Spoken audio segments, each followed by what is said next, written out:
بسم اللہ الرحمن الرحیم۔ حضرت امیر المومنین علیہ الصلوۃ والسلام کے دور حکومت میں ظاہر ہے شام کے لوگ اور معاویہ بن ابی سفیان نے چونکہ مولا علی علیہ السلام کی بیعت نہیں کی اور یہ عرصہ تقریباً 4.5 سال کا جنگوں میں اور لڑائیوں میں گزر گیا اور بالآخر 21 رمضان 40 ہجری کو امیر المومنین کو مسجد کوفہ میں حالت نماز میں عبد الرحمن ابن ملجم ملعون نے تلوار کے وار سے شہید کر دیا۔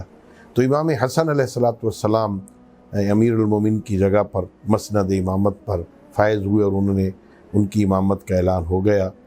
تو پھر بھی ظاہر ہے شامیوں نے امام حسن علیہ الصلوۃ والسلام کے ساتھ بھی وہی رویہ اختیار کیا اور جنگ کرنے کے لیے میدان میں اترے۔ بالآخر جنگ سے بچتے ہوئے صلح کا راستہ اپنایا گیا۔ حضرت امام حسن علیہ الصلوۃ والسلام نے اس صلح نامے میں شرائط ایسی رکھیں، حقیقت یہ ہے کہ ان شرائط کو تسلیم کر کے شام والوں نے گویا اپنی شکست کو تسلیم کر لیا۔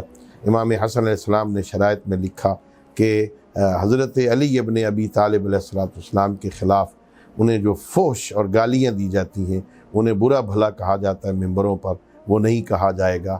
اس شرط کو مان لینا اس بات کی دلیل ہے کہ پہلے ایسا ہوتا رہا ہے۔